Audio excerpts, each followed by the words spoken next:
নীলার আজ বাসর। এই বাসরাত যে তার জন্য কাল রাত সে কোনোদিন জানত না।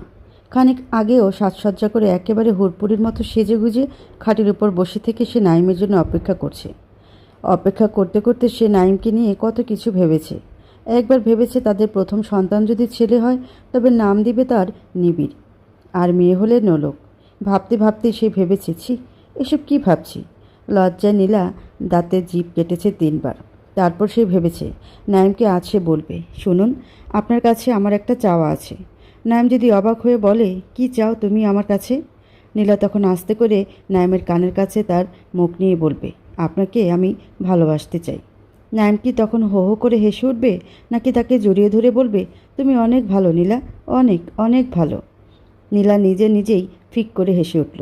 তারপর আবার জিভ কেটে বলল, আর হাসব না। নাইম এসে যদি দেখে আমি হাসছি, তখন তো সে ভাববে আমি মনে হয় বোকা, নয়তো ভাববে আমার উপর জিনপরির কোনো আসর আছে। হাসবে না বলে জিভ কেটেও সে আবার হেসে উঠল। তারপর বলল, না, এখন থেকে নাইম না আসা পর্যন্ত আমি হাসতেই থাকব। কিন্তু মানুষ যা ইচ্ছে করে তা কি আর সবসময় সে করতে পারে? নীলাও পারল না।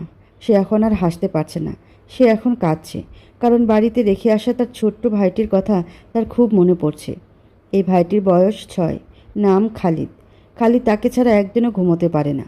রোজ দিন খালিদকে তার ছড়া শুনিয়ে ঘুম পাড়াতে হয়। আচ্ছা, আজকে খালিদ একা ঘুমোতে পেরেছে? এসব কিছু ভাবতে ভাবতে বারবার সে ঘড়ি দেখছে। নাইম আসতে দেরি করছে। আচ্ছা, নাইমটা এত গর্ধব কেন? সে কি জানে না বাসর রাতটা বাইরে ঘুরে কাটানোর নয়, এ রাতে স্বামী স্ত্রী দুজন একসাথে থাকতে হয়? নাইম যখন ঘরে ঢুকেছে তখন অর্ধরাত। নাইম পর্দার আড়ালে দাঁড়িয়ে থেকে বলল, আসতে পারি? নীলা কি বলবে, আসুন? না, নীলা কিছুই বলল না। নাইম এবার সালাম দিল, বলল, আসসালামু আলাইকুম। আমি নাইম, আপনার বর। আজ আমাদের বাসর। আপনার ঘরে আসতে চাচ্ছি বাসর পালনের জন্য। আমি কি আসতে পারি? নীলা ফিক করে হেসে উঠল নাইমের কথা শুনে। তারপর গুটি গুটি পায়ে দরজার কাছে এগিয়ে এসে বলল, ওয়ালাইকুম আসসালাম, আসুন। নাইম ঘরে ঢুকতেই তার পা ছুঁয়ে সালাম করতে চাইল নীলা, কিন্তু নাইম সালাম করতে দিল না। সে খানিক সরে গিয়ে বলল, সালাম করতে হবে না, তার চেয়ে বরং আপনি আমার একটা হাত ধরুন। নীলা সত্যি লজ্জায় মরে যাচ্ছিল, তবুও সে নাইমের একটা হাত ধরল। এবার নাইম মুচকি হেসে বলল, এখন আমায় জায়নামাজের কাছে টেনে টেনে নিয়ে যান। নীলা নাইমকে টেনে টেনে জায়নামাজের কাছে নিয়ে গেল। তারপর নাইম বলল, এভাবে রোজ দিন আমায় আপনি জায়নামাজের কাছে টেনে নিয়ে যাবেন। ঘুমাবার আগে রোজ দিন আমরা জায়নামাজে 2 রাকাত নামাজ আদায় করে বলবো, হে আল্লাহ, আপনার প্রতি আমরা শুকর আদায় করছি। নীলা আস্তে করে বলল, আচ্ছা। তারপর তারা 2 রাকাত শুকরানা নামাজ আদায় করলো। নাইম এবার বলল, নীলা, আপনি কি আমায় 1 গ্লাস পানি খাওয়াতে পারেন? নীলা বলল, জি। বলে সে উঠতে চাইল, কিন্তু সে উঠতে পারল না। পেছন থেকে তার হাতটা টেনে ধরল নাইম। লজ্জায় লাল হয়ে পেছনে তাকালো নীলা। তাকে সে চমকে উঠল। নাইমের চোখে জল, কি অদ্ভুত ব্যাপার। নীলা খানিক ভয়ও পেল। সে সঙ্গে সঙ্গে নাইমের পাশে বসে বলল, আপনি কি আমার প্রতি ক্রোধ কিংবা আমার পছন্দ হয়নি আপনার? নাইম জল ভরা চোখে নীলার দিকে অনেকক্ষণ তাকিয়ে রইল। তাকিয়ে থেকে নীলার হাতটা আরও শক্ত করে ধরে তার বুকের কাছে টেনে নিয়ে বলল, এই যে এখান থেকে আওয়াজ আসছে, আমার হৃৎপিণ্ড বলছে আপনাকে আমি ভালোবেসে ফেলেছি। আপনি আকাশের চাঁদের চেয়েও সুন্দর। তবে কাঁদছেন কেন? নাইম তার বাম হাতের পিঠ দিয়ে চোখ মুছতে মুছতে বলল, খুশিতে। আমার জীবনে প্রথম স্পর্শ আপনি, আর আপনি আমার প্রথম প্রেম, প্রথম ভালোবাসা। নীলা লজ্জায় আড়ষ্ট হয়ে যেতে যেতে বলল, তবে যে আপনি আপনি করে ডাকছেন আমায়? নাইম বলল, আপন মানুষকে তো আপনি করেই ডাকতে হয়। তুমি করে ডাকতে আমার ভালো লাগে না। আমি আপনাকে সবসময় আপনি করেই ডাকবো। নীলা ফিক করে হেসে উঠে বলল, পানি নিয়ে আসি? নাইম পেছন থেকে ডেকে বলল, পানির চেয়ে আপনার ঠোঁটের স্পর্শেই ভালো হতো। একেবারে সারা জীবনের তিয়াস মিটে যেত। কথাটা শুনে এমন লজ্জা পেল নীলা, কিন্তু ভালোও লাগলো তার। টেবিলের উপর রাখা জগটার কাছে যেতে যেতে ভাবল, কি রোমান্টিক মানুষ গো। নীলা জগ থেকে চকচকে লম্বা গ্লাসটায় 1 গ্লাস পানি ভরে নিয়ে এলো নাইমের কাছে। এসে সে অবাক হলো। মাত্র 1 মিনিটে কি করে একটা মানুষ ঘুমিয়ে যেতে পারে, তাও আবার জায়নামাজের উপর? আজ না তাদের বাসর। তাছাড়া পানি খেতে চেয়েছিল আবার মানুষটা, নাকি মজা করে শুয়ে আছে এভাবে নাইম? নীলা ভাবল সেও মজা দেখাবে, পেটের মাঝে এমন গুঁতো দিবে যে বেচারা খ্যাক করে হেসে উঠবে। নীলা এক হাতে জলের গ্লাসটা ধরে অন্য হাতে নাইমের পেটে একটা গুঁতো দিল। নাইম কিছুতেই নড়ল না। তখন কেন জানি আচমকা ভয়ে নীলার সারাটা শরীর জমে উঠল। নীলার হাত থেকে টুপ করে জল ভর্তি গ্লাসটা মাটিতে পড়ে ভেঙে কয়েক টুকরো হয়ে গেল। নীলা ভয়ে ভয়ে এগিয়ে গিয়ে নাইমের শরীরে নাড়া দিতেই বুঝতে পারল নাইমের শ্বাস প্রশ্বাস চলছে না। সে যেন হঠাৎ নিজেকে বিশ্বাস করতে পারছে না। তাই সে নাইমের গায়ে তীব্রভাবে নাড়া দিতে দিতে ডাকলো, এই যে শুনুন। একবার দুবার এবং বারবার ডাকলো নীলা, কিন্তু কিছুতেই কাজ হলো না। শেষে কোনো কিছুই বুঝতে না পেরে নীলা বোকার মতো চিৎকার করে কেঁদে উঠল। তার কান্না শেষ রাতের আকাশ বাতাস তারা এবং পূর্ণ যুবতী চারটাও কেঁপে উঠল। কিন্তু নাইমের কোনো সাড়া মিলল না। সে যেভাবে ছিল ঠিক সেইভাবেই পড়ে রইল। নীলার কান্নার গলা শুনে বাড়ির সবাই জেগে উঠল। ভয়ে ভয়ে তারা এগিয়ে এলো নীলার ঘরের দরজার কাছে। এদের মধ্যে সবচেয়ে বেশি ভীত সন্ত্রস্ত দেখাচ্ছে নাইমের মা সালমা বেগমকে। তিনি দরজার পাশে দাঁড়িয়ে থেকে কাঁপছেন। কাঁপতে কাঁপতে তিনি দরজা কড়া নেড়ে বললেন, কি হয়েছে বৌমা, কাঁদছো কেন? দরজাটা খোলো। নীলা তার শাশুড়ির গলা শুনতে পেয়ে আরও ভয় পেয়ে গেল। এবার সে নাইমের মৃত্যু শোকের চেয়ে নিজেকে নিয়ে ভাবতে লাগলো। আচ্ছা, দরজা খুলে যদি তার শাশুড়ি দেখে নিজের ছেলে মরে পড়ে আছে বাসর ঘরে জায়নামাজের উপর, তখন তিনি বিষয়টা স্বাভাবিকভাবে নিতে পারবেন তো, নাকি সব দোষ দিয়ে বসবেন তাকে? তার চুলের মুঠি টেনে ধরে বলবেন, কাল নাগিনী, তুই আমার ছেলের দংশন করছো, তোরে আমি ছাড়তাম না, জেলে দিয়াম। নীলার ভয় হচ্ছে, ভীষণ ভীষণ ভয়। সে কি দরজার খিল খুলে দিবে? নীলা ধীর পায়ে দরজার পাশে গিয়ে দাঁড়ালো। তার হাত পা প্রচণ্ড রকম কাঁপছে আর ফুপিয়ে কান্না আসছে। তার হঠাৎ করে মনে পড়ছে সপ্তাহখানেক আগের কথা। সালমা বেগম তাকে ফোন করেছিলেন একদিন বিকেলে। সে ফোন ধরে বলেছিল, আম্মা কেমন আছেন আপনি? সালমা বেগম তার গলা মধুর করে বলেছিলেন, ভালো আছি আম্মা, তুমি কেমন আছো? শরীর ভালো তোমার গোমা? আলহামদুলিল্লাহ ভালো আম্মা। খাওয়া দাওয়া করতেছো তো ভালো কইরা? দেখছি তুমি কিন্তু অনেক রোগা। রোগা থাকলে হইব কেমনি? স্বাস্থ্য হইল সুখের মূল মা। এখন থাইকা দিনে 5 বার করে খাইবা, খাইয়া স্বাস্থ্য ঠিক করবা। নীলা আস্তে করে বলল, আচ্ছা আম্মা। তারপর সালমা বেগম বললেন, মারে, নাইমের বয়স এখন 25, তার সাথে তোমার বিয়াও দিলাম। তবুও আমার মনে হয় কি জানো মা, নাইম বুঝি এই একটুক পোলা মাত্র। আসলে সন্তানরা তার মার কাছে সবসময় ছোটই থাকে। নাইমের সাথে তুমি এখন থাইকা ঘর সংসার করবা। সে তোমার স্বামী মা। স্বামী হলো মাথার তাজ গোমা। যার স্বামী দুনিয়ায় নাই সে জানে স্বামী কি জিনিস। তুমি তো বেহুলার কথা জানো।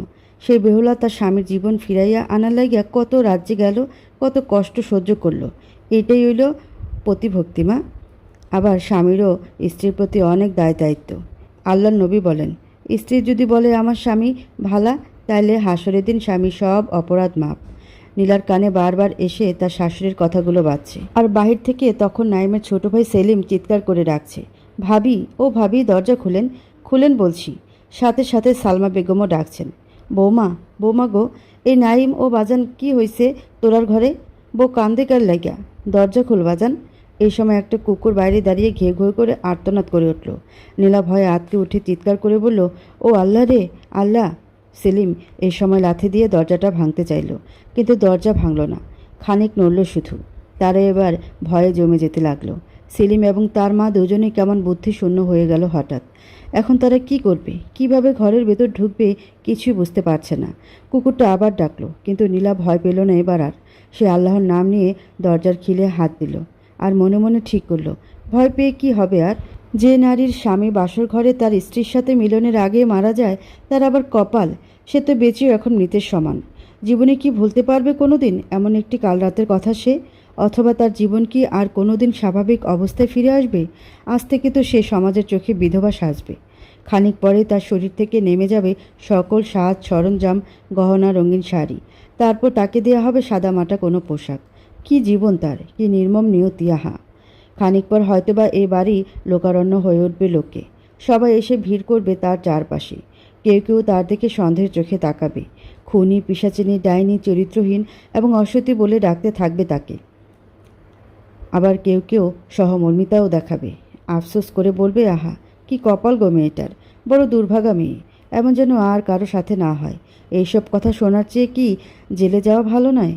আদালত বিচারক যদি তার উপর দোষারোপ করে তাকে ফাঁসির আদেশ দেয়, তবে তা হবে তার উপর বিচারকের একটা সহমর্মিতা। সে হাসি মুখে কাঠগড়ায় দাঁড়িয়ে তখন বলবে, আপনাকে আল্লাহ দীর্ঘজীবী করুন। দরজা খুলতেই ওরা চটজলদি ঘরে প্রবেশ করলো। সেলিম এদিক ওদিক তাকিয়ে বলল, ভাইয়া কই? নীলা তখনও কাঁদছে, কান্না থামাতে পারছে না। সে কান্না ভরা গলায় বলল, আপনার ভাইয়া আর কথাটা শেষ করতে পারল না আর নীলা ধপাস করে পড়ে গেল জমিনের উপর। সেলিম দ্রুত তাকে ধরল, কিন্তু ততক্ষণে নীলা জ্ঞানশূন্য হয়ে গেল। সেলিম যখন নীলার মুখের দিকে লক্ষ্য করলো তখন দেখলো ওর মুখ দিয়ে ফেনার মতো কী যেন বের হচ্ছে, আর এক পাটি দাঁতের সাথে অন্য পাটি দাঁত একেবারে মিশে গেছে।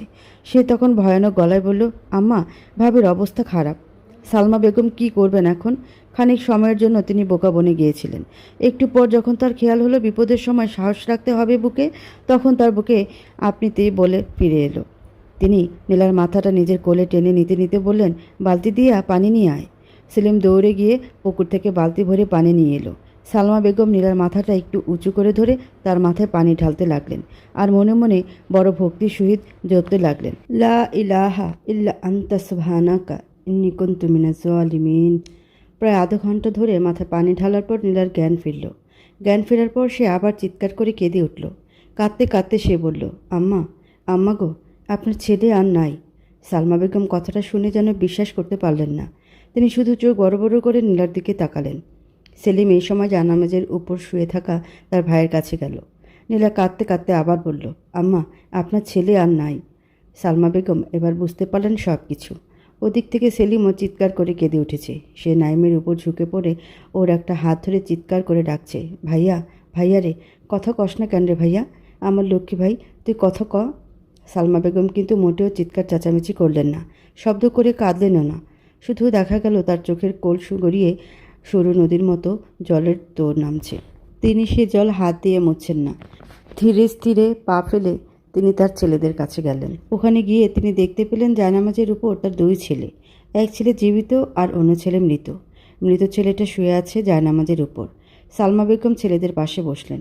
সেলিম খুব পাগলামি করছে, চিৎকার চেঁচামেচি করছে, বারবার ডাকছে তার মৃত ভাইটিকে।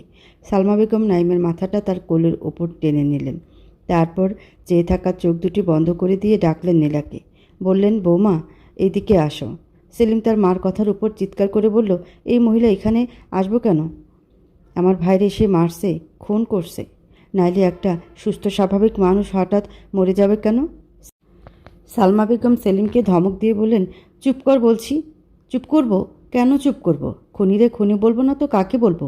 এই মহিলা খুব পরিকল্পনা করে আমার ভাইটারে মারছে। নীলা সেলিমের কথাগুলো শুনছে, কিন্তু এইসব কথা তাকে মোটেও অবাক করে দিচ্ছে না, কিংবা সে ভয়ও পাচ্ছে না এখন আর। কারণ সে জানতো বেহুলার কোনো দোষ না থাকা সত্ত্বেও স্বামীর মৃত্যুর জন্য তাকেই দোষারোপ করা হয়েছিল। বেহুলা তো যেভাবে হোক কষ্ট করে তার স্বামীকে সুস্থ করে নিজেকে সত্যি নিরপরাধ প্রমাণ করেছিল, কিন্তু সে কি করে নিজেকে সত্যি নিরপরাধ প্রমাণ করবে? তার তো আর কোনো উপায় আর নেই। সালমা বেগম আবার ডেকেছেন নীলাকে। নীলা এবার হেঁটে যাচ্ছে তাদের কাছে। সেলিম এবারও বলছে, খবরদার কইলাম ডাইনি, খবরদার, খালি আরেক পাও এই দিকে আগাইলে তোরে আমি খুন করে ফেলবো। সেলিমের মুখ থেকে এমন একটা ভয়ঙ্কর কথা শোনার পরেও সে এগিয়ে আসছে, কিংবা তার শাশুড়ি তাকে ডেকে নিয়ে কি করে বসেন তাও তো সে জানে না। ছেলের খুনি হিসেবে তাকে দোষারোপ করে খুনটুনও তো করে ফেলতে পারেন। তবুও নীলা ভয় পাচ্ছে না। সেলিম এখনও চিৎকার করে বলছে, এই খুনি, থাম তুই, এদিকে একটা পাও আর ফেলবি না বলছি। আমি কিন্তু তোরে খুন করে ফেলবো বলতেছি, সত্যি খুন করে ফেলবো। নীলা তবুও এগিয়ে যাচ্ছে। কি সাহস তার! সেলিম খানিক ক্ষিপ্রই ছিল তখন। হঠাৎ এভাবে নিজের সবচেয়ে কাছের মানুষটার মৃত্যু তাকে উন্মাদ করে তুলল, এবং তার ভেতর খুব করে সন্দেহ ঢুকে গেছে যে নাইমের মৃত্যুটা কোনো স্বাভাবিক মৃত্যু নয়। তার ভাবি নীলা খুব কৌশল করে তার ভাইটিকে দুনিয়া থেকে সরিয়ে দিয়েছে। এই সন্দেহ থেকে তার জেদ বেড়ে গেছে। সে প্রতিশোধের আগুনে জ্বলে পুড়ে ছারখার হয়ে যেতে যেতে ভাবল, তাকে প্রতিশোধ নিতে হবে। যেই করে হোক তাকে তার ভাইয়ের মৃত্যুর প্রতিশোধ নিতে হবে। খুনের বদল খুন করতে হবে। তাই নীলা তাদের কাছে ঘেঁষতেই মেঝেতে পড়ে থাকা গ্লাসের ভাঙা একটা টুকরা ছুঁড়ে মারল সে নীলার উপর। নীলা সরে গিয়েও নিজেকে বাঁচাতে পারল না। সেলিম ফের ঢিল ছুড়ল। সেই ঢিল গিয়ে তার কপালটার ঠিক ডানে এসে লাগলো। আর একটু হলে চোখেই পড়ত। নীলা নিজেকে হঠাৎ বিশ্বাস করতে পারল না। এটা কিভাবে করে ফেলতে পারল সেলিম? তবে কি তার দুর্দশা শুরু হয়ে গেছে? নীলা তার কপালে হাত দিয়ে দেখল অনেকখানি জখম হয়ে গেছে। ওখান থেকে স্রোতের মতো রক্ত নামছে গল গল করে। সে রক্তে ভিজে যাচ্ছে তার গালের এক পাশ, গলা আর বেরঙিন শাড়িখানিও। সে এখন হতবম্ব, স্থবির এবং ভীত সন্ত্রস্ত হয়ে ঠাই দাঁড়িয়ে আছে। এক পাও নড়ছে না, যেন সে এখানেই শেকড় গেঁথে ফেলেছে আজন্মকাল দাঁড়িয়ে থাকার জন্য।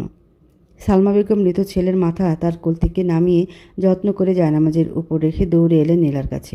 এসে নীলাকে আঁকড়ে ধরে বললেন, পাগল হইয়া গেছে ভাইয়ের লাগা ভাই।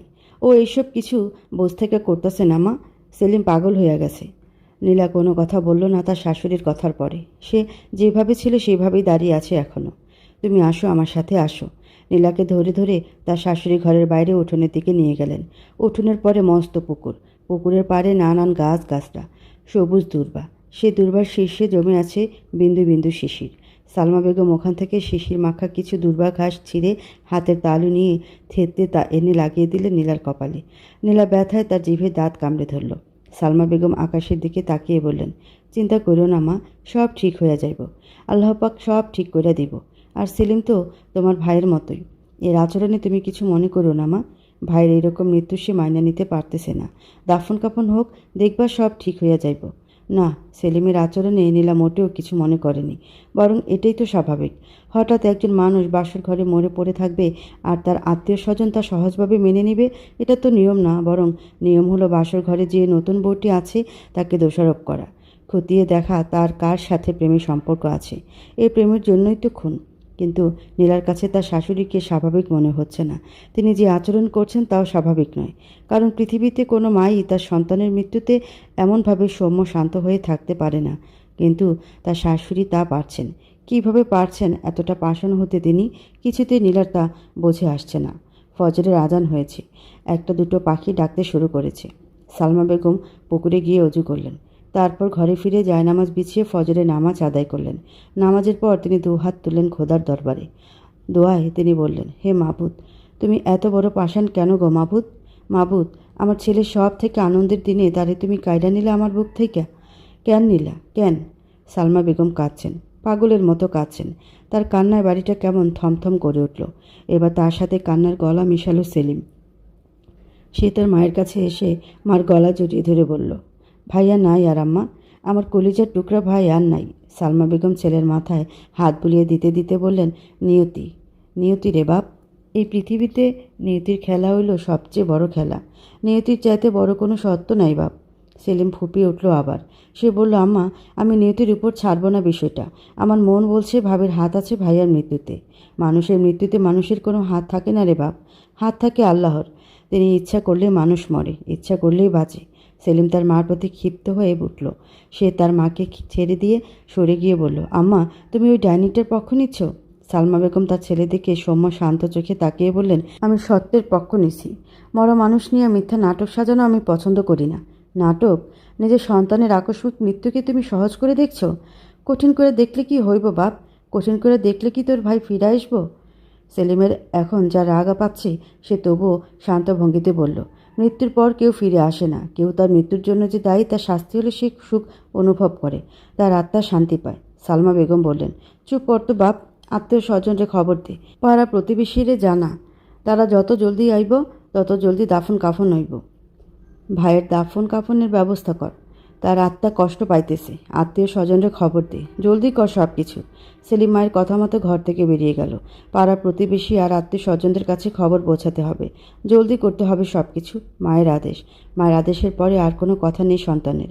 সালমা বেগমের সব কথা শুনছিল ও ঘর থেকে নিলা। সে দৌড়ে এসে তার শাশুড়ির কোলের উপর জলের মতো ঝাঁপিয়ে পড়ে চিৎকার করে কেঁদে উঠল। কাঁদতে কাঁদতে বলল, আম্মা, আম্মা, আমার ভাগ্য এত মন্দ কেন গো আম্মা? সালমা বেগম নীলাকে সান্ত্বনা দিতে চেয়ে নিজেই গলা ছেড়ে কেঁদে উঠলেন। এই যে চেষ্টা করলেন কান্না থামাতে, ভাবলেন তিনি কাঁদলে তো নীলা সেলিম আরও ভেঙে পড়বে। কিন্তু তিনি নিজেকে আর ধরে রাখতে পারলেন না। মুহূর্তে দুটি মেয়ে মানুষের কান্নায় বাড়িটি কান্না বাড়ি হয়ে উঠল। ততক্ষণে খবর পেয়ে বাড়িতে মানুষের জটলা শুরু হয়েছে। পাড়া প্রতিবেশী আর আত্মীয় স্বজনেরা আসতে শুরু করেছে ধীরে ধীরে। খবর পেয়েছেন নীলার বাবাও, কিন্তু তিনি এই কথা নীলার মাকে জানাননি। তিনি বলেছেন নীলার শাশুড়ির হঠাৎ বড় অসুখ করেছে, বাঁচার সম্ভাবনা অনেক ক্ষীণ। তার নাকি ইচ্ছে বেআইনের সাথে দেখা করার কথা বলার। এই কথা বলেই তিনি নীলার মা জাহানারাকে নিয়ে নীলার শ্বশুরবাড়ির উদ্দেশ্যে যাত্রা করেছেন। সত্যিটা জানলে সহজে মানতে পারবে না বলেই তিনি মিথ্যে বলেছেন তার স্ত্রীর কাছে। সেলিম খুব পাগলামি করছে। একবার বটি নিয়ে নীলার কাছে দৌড়ে গিয়ে তাকে খুন করে ফেলতে চেয়েছে, কিন্তু বাড়ি ভর্তি মানুষের জন্য সে পারেনি। তাকে ধরে ফেলে তার কাছ থেকে বটি কেড়ে নেওয়া হয়েছে। সে এখন বাড়ির পেছনে শিউলি গাছটা নিচে বসে আছে। ওখানে একদল মানুষ নাইমের জন্য কবর খুঁজছে। সে কবর খোঁড়ার কাজে তদারকি করছে। একবার সে এখানেও পাগলামি করছে। কবর খুঁড়তে থাকা মানুষদের মধ্য থেকে একজনকে সে জিজ্ঞেস করছে, কবর এত ছোট কেন? যাকে জিজ্ঞেস করেছে তার বয়স 40 পেরিয়েছে। মধ্যবয়স্ক লোকটি বিজ্ঞের মতো বলল, মাপচুপ করেই লইছি। কোনো সমস্যা নেই। সমস্যা আছে, আপনার মাপ ঠিক হয়নি। আপনি আমাদের 2 ভাইয়ের মাপ নিয়ে কবর খুঁড়েন।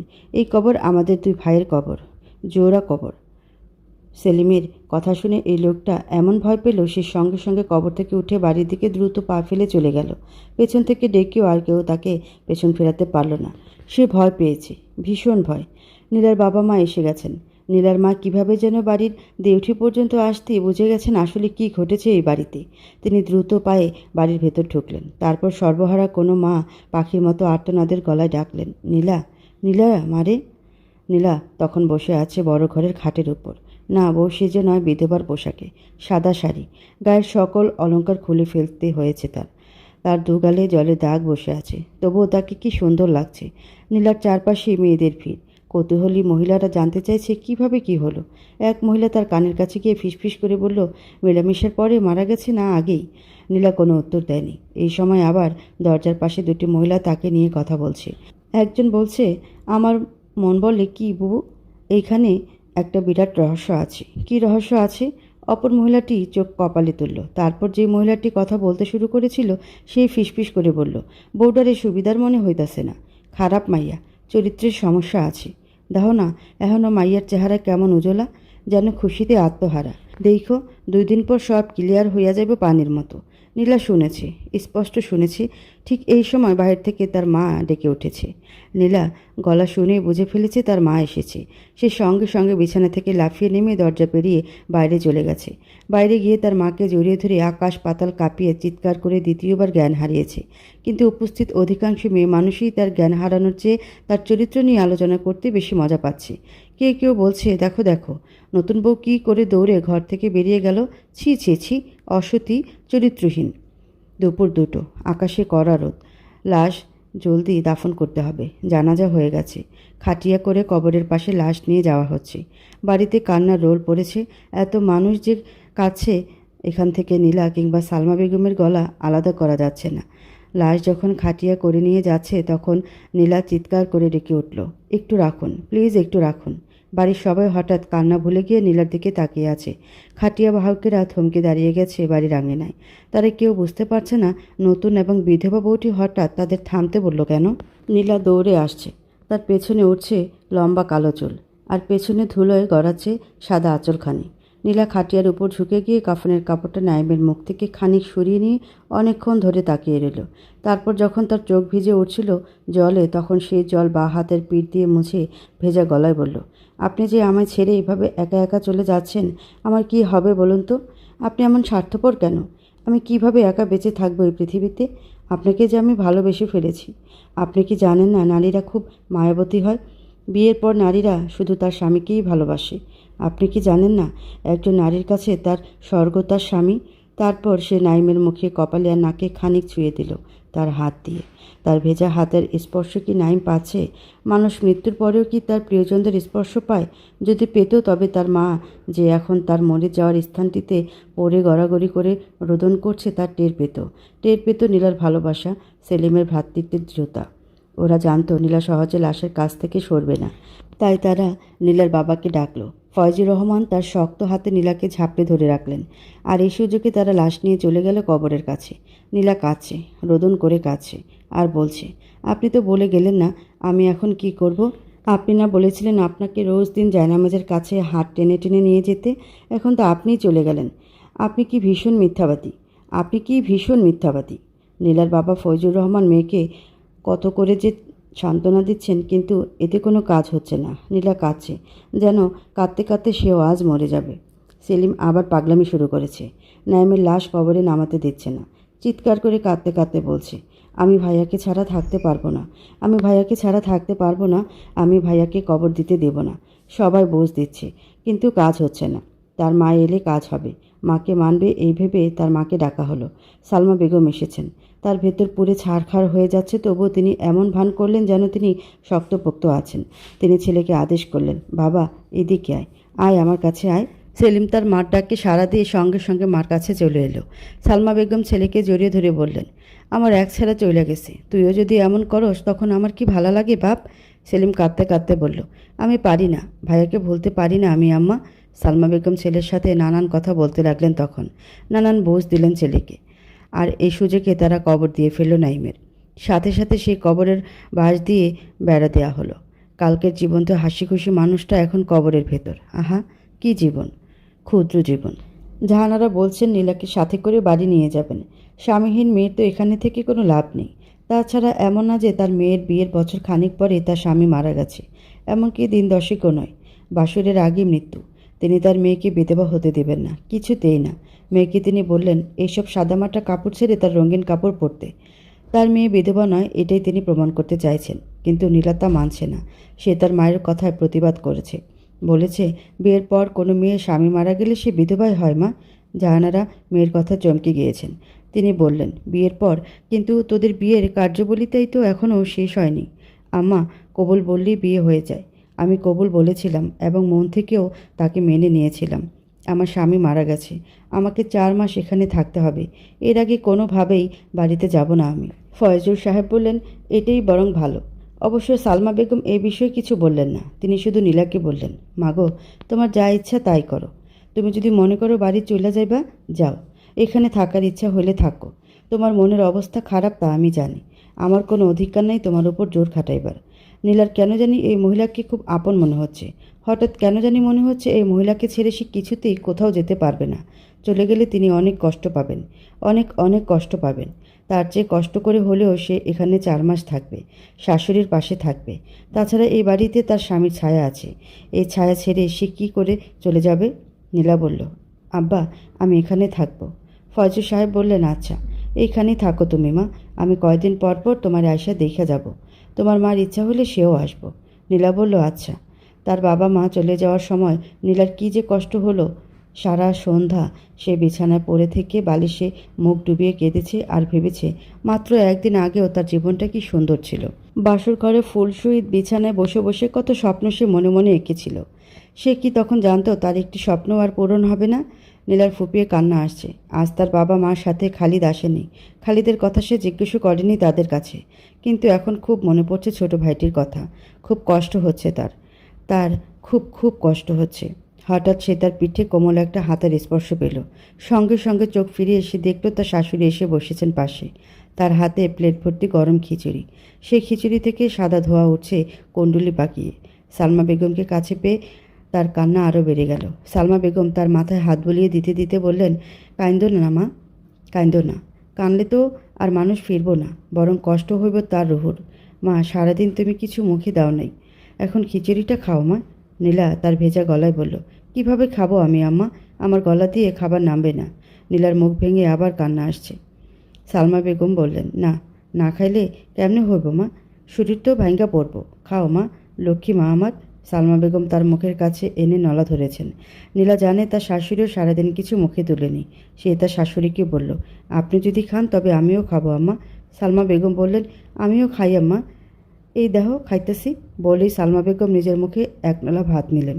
তারপর নীলার মুখেও দিলেন। কি কষ্ট হলে যে সে ভাত খেতে নীলার। রাতে নীলা তার শাশুড়ির সাথে ঘুমোতে গেল। ঘুমাবার আগে তার শাশুড়ি নাইমের বিষয়ে কত কি গল্প করলেন। নীলা সেসব মনোযোগ দিয়ে শুনল এবং অন্ধকারে চাপা সরে কাঁদল। আগে রাতে ঘুম না হওয়ায় এবং সারাদিন কান্নাকাটি করায় সালমা বেগমের শরীর ছিল ক্লান্ত। তাই তিনি হঠাৎ ঘুমিয়ে গেলেন। তার ঘুম যখন ভাঙল তখন রাত 3টে। তিনি ঘুম থেকে উঠে বিছানায় শূন্যতা অনুভব করলেন। তিনি তার ডান হাতটা বিছানায় রাখলেন, কিন্তু নীলার স্পর্শ পেলেন না। খুব ভয় পেয়ে গেলেন তিনি। সঙ্গে সঙ্গে টর্চ জ্বালালেন। আর তখনই তার ভয়টা আরও বেড়ে গেল, কারণ ঘরের দরজাটা ছিল খোলা। তিনি চিৎকার করে ডাকলেন, সেলিম, সেলিম। সেলিম তার ঘর থেকে জলদি বের হয়ে এলো। সেও ঘুমিয়ে গিয়েছিল। সালমা বেগমের ডাকে হঠাৎ জেগে উঠেছে। সে ভীত সন্ত্রস্ত গলায় বলল, কি হয়েছে আম্মা? সালমা বেগম কাপা গলায় বললেন, বৌমা ঘরে নেই। ঘরে নেই মানে? সালমা বেগম বললেন, আমি ঘুমাইয়া গেছিলাম। ঘুম থেকে উঠে দেখি বিছানায় আমার পাশে সে নেই। তারপর লাইট জ্বালায় দেখি দরজা খোলা। সেলিম এখন কি করবে বুঝতে পারছে না। তার মনে হচ্ছে নীলাকে এখানে রাখা ঠিক হয়নি, না রাখাই ভালো ছিল। তার ভয় হচ্ছে, ভীষণ ভয়। আর মনে হচ্ছে নীলা মেয়েটি সাধারণ কোনো মেয়ে নয়, সে অনেক ধূর্ত। তার চরিত্রে রহস্য আছে, গভীর রহস্য। সেলিম ভাবছে। তার ভাবনাকে এলোমেলো করে দিয়ে হঠাৎ সালমা বেগম বললেন, আমার পেছন পেছন আয় বাপ। সেলিম কিছুই বুঝতে পারছে না তার মার কাণ্ড কারখানা। তবে তার মায়ের আদেশ তার যে করেই হোক পালন করতে হবে। সে হারছে, তার মায়ের পিছু পিছু হাঁটছে, কিন্তু বুঝতে পারছে না তার মা এই এত রাতে কোথায় যাবে। নাইমের কবরের চারদিকে বাঁশের বেড়া দাও। নীলা সে বেড়ার উপর হাত রেখে দাঁড়িয়ে আছে। কবরের উপর তখন গুটি কয়েক জোনাকি পোকা মিটমিট করে জ্বলছে। দূরের বন থেকে কামিনী ফুলের মিষ্টি অথচ মন করা গন্ধ আসছে বাতাসে ভেসে। নীলা হঠাৎ কথা বলল, আপনি আমায় ডেকেছিলেন কেন? ভয় পেয়েছিলেন বুঝি একা একা? না, আমি ভয় পাই না। আমি পুরুষ মানুষ। পুরুষ মানুষ কখনো ভয় পায় না। তাহলে ডেকেছিলেন কেন? আপনার সাথে কথা বলতে খুব ইচ্ছে করছিল। সারাদিন তো মানুষ ছিল আমার চারপাশে, তাই কথা বলতে পারিনি। এখন পরিবেশ নীরব, নিস্তব্ধ, কেউ নেই আমার পাশে। এই তো কথা বলার সময়, তাই আমি আপনাকে ডেকেছি। আমার সাথে আপনার এত কথা বলতে ইচ্ছে হয় কেন? আমি আপনার কে? এমন উদ্ভট প্রশ্ন শুনে নাইমের যা মন খারাপ হলো। তবুও কি প্রিয়তমা স্ত্রীকে তার মন খারাপই দেখানো যায়? সে মিষ্টি হেসে বলল, স্ত্রী? আপনি আমার স্ত্রী হন? স্ত্রী? স্ত্রীকে তো আপনি ভালোই বাসেন না। ভালোবাসলে কি আর একা ফেলে চলে যেতেন? আমি আপনার সাথে কথা বলবো না, একটা কথাও আর বলবো না। এই সময় নাইম কাঁদো কাঁদো গলায় বলল, বিশ্বাস করুন, আমি আপনাকে খুব ভালোবাসি। ভালোবাসি বলেই তো আপনাকে ডাকি। আমি ডাকলেই আপনি কিন্তু রোজ দিন আসবেন। আমরা রাতভর জেগে জেগে গল্প করব। নীলা এই কথা শুনে কি যে খুশি হলো। সে ফিসফিস করে বলল, আপনাকে একটা কথা বলবো আমি? বলুন। আমিও আপনাকে ভালোবাসি। কথাটা বলে সে লজ্জায় মুখ লাল করে ফেলল। এই সময় নাইম বলল, আপনি কি আমার পাশে একটু শুবেন? আমার খুব ইচ্ছে করছে একসাথে দুজন শুয়ে থাকতে। নীলা মৃদু হেসে লজ্জায় লুকিয়ে যেতে চাওয়ার শব্দে বলল, আচ্ছা। তারপর নীলা একেবারে কবরের গা ঘেঁষে মাটিতে শুয়ে পড়ল এবং অল্পক্ষণের ভেতর ঘুমে তলিয়ে গেল। সালমা বেগম টর্চের আলোতে দূর থেকে দেখলেন কবরের পাশে সাদা কাপড়ের মতো কিছু একটা চকচক করছে। তিনি দ্রুত পা ফেলে কবরের পাশে গেলেন। তার পেছন পেছন গেল সেলিম। তিনি কাছে গিয়ে চমকে উঠলেন। নীলা শুয়ে আছে কবরের গা ঘেঁষে, তার পরনে সাদা থান শাড়ি। এই শাড়িখানে সারাদিন তার পরনে ছিল। রাতেও এই শাড়ি পরে সে ঘুমাতে গিয়েছিল। সাদা শাড়ি পরে সবুজ লতাপাতার ভেতর শুয়ে ঘুমিয়ে থাকা নীলাকে কী যে পবিত্র দেখাচ্ছে। এমন একটা লক্ষ্মী মেয়ের জীবনে এত কষ্ট কেন? সালমা বেগমের চোখে জল নেমে এলো মুহূর্তে। সেলিমও তার চোখে হাত দিল। তার চোখও কি খানিক ভিজে উঠেছে জলে। সালমা বেগম নীলার গা স্পর্শ করে আস্তে করে তাকে ডাকলেন, বৌমা, ও বৌমা।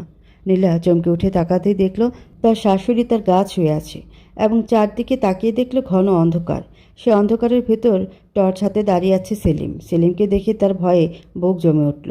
সালমা বেগম বললেন, মা, এখানে তুমি আসলা কেন এত রাইতে? জায়গাটা তো ভালো না। নীলা কথা বলল না। সে চুপচাপ উঠে বাড়ির পথ ধরল। সালমা বেগমও আর কিছু বললেন না, চুপচাপ হাঁটছেন। কথা বলল সেলিম। সে থমথমে গলায় বলল, কাল সকালে ওনার বাপরে খবর দিব আম্মা। কি খবর দিবি? আতকে ওঠা গলায় জিজ্ঞেস করলেন সালমা বেগম। সেলিম বলল, এইখানে ওনারে কোন ভরসা রাখবেন আপনি? ওনার ব্রেনের সমস্যা। পাগল ছাড়া কি নিশিরাতে কেউ এমনি কবরের পাশে গিয়ে শুয়ে থাকে? নীলা কথাগুলো শুনছে আর হাঁটছে। তার কাছে এই কথাটির জবাব আছে, কিন্তু সে জবাব দিচ্ছে না, কারণ কথাটি তার কাছে সরাসরি বলেনি সেলিম। কথা বলেছে সালমা বেগমের কাছে। সালমা বেগমই জবাব দিলেন, বললেন, বৌমা পাগল হলি তো তুইও পাগল। তুইও তো ভাইয়ের লগে কবরে থাকতে চাইছিলি। সেলিম কি বলবে এখন? তার কাছে কোনো যুক্তি নেই। তবুও সে বলল, আম্মা, তুমি শুধু শুধু বিপদ ডাইকে আনতাছ। ওনার এখানে থাকার কোনো মানে হয় না। ভাইয়া তো আর এখন নাই, আর ওনারও তো একটা ভবিষ্যৎ আছে। এখানে না থেকে বাড়িতে থাকলে উনি ভালো থাকবেন। ওনাকে বাড়িতে পাঠিয়ে দাও। সালমা বেগম ছেলেকে তখন ধমক দিলেন। কোনো দিন ছেলেকে তিনি ধমক দেননি। সেলিমের মন খারাপ হলো, খুব মন খারাপ হলো। সালমা বেগম এ নিয়ে মাথা ঘামালেন না। তিনি ধীর পায়ে নীলার কাছে গেলেন। তারপর তার একটা হাত টেনে ধরলেন। নীলা ভয়ে জমে যাওয়া শরীর নিয়ে থমকে দাঁড়ালেন। সালমা বেগম তখন স্পষ্ট গলায় বললেন, নীলা আজ থেকে আমার বৌমা না, শুধু সে আমার মাইয়াও। আমার মাইয়া আমারে ছাইরা কোনো দিন যাইব না, কোনো দিন না। তার শাশুড়ির এই ভরসার কথাটি শুনেও নীলার কান্না পেয়ে গেল। কি অদ্ভুত! নারীরা এত মায়াবতী হয় কেন?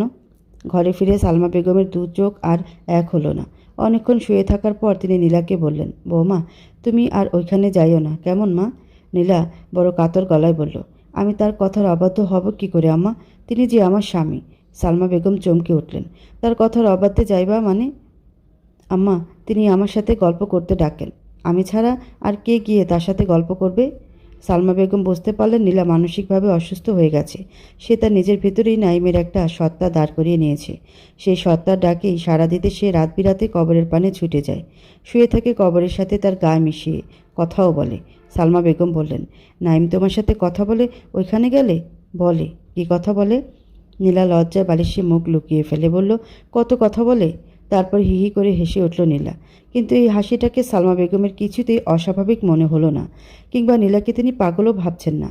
নীলার ওপর দিয়ে কতটা ধকল যে গিয়েছে তা তিনি জানেন বলেই তিনি মা, একজন মায়াবতী মা।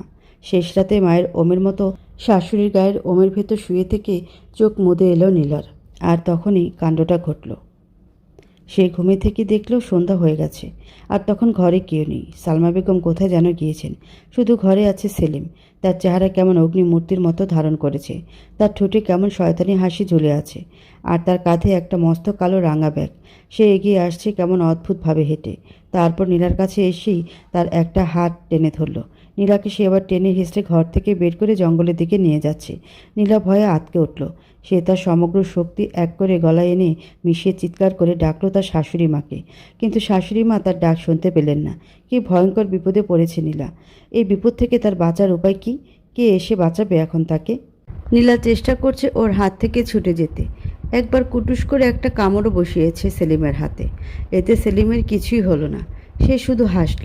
সে হাসির কি বিকট এবং ভয়ঙ্কর আওয়াজ! হাসির শব্দে নীলার মনে হলো এই বুঝি তার কান ফেটে যাচ্ছে। সে ভয়ে ভয়ে বলল, আমায় আপনি কোথায় নিয়ে যাচ্ছেন এভাবে?